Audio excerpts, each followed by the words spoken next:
प्रदीप परमार को अपने 6 फुट के ऊंचे शानदार सांड कोहिनूर पर गर्व है।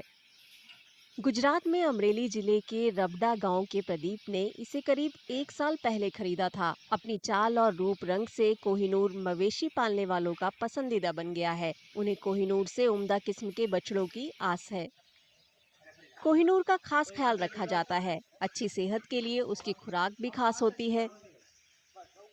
ખોરાકની વાત કરીએ નંદીની તો સૂકો ચારો છે, જો લીલો ચારો છે, ઘાસચારો વગેરે ખાણદાણ અમે લોકો એને દઈએ છીએ.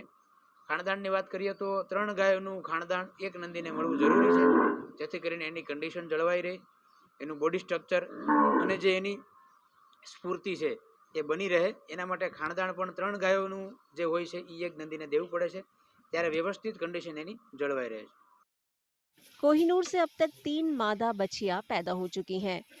प्रदीप ने बताया कि हाल में उन्होंने बछड़े पैदा करने वाले एक कारोबारी को इसे 8.5 लाख रुपए में किराए पर दिया, वो भी सिर्फ 4 महीने के लिए। प्रदीप ने मवेशी पालने के कारोबार में उतरने के लिए पुलिस की नौकरी से इस्तीफा दिया था। उन्हें अपने फैसले पर कोई अफसोस नहीं है।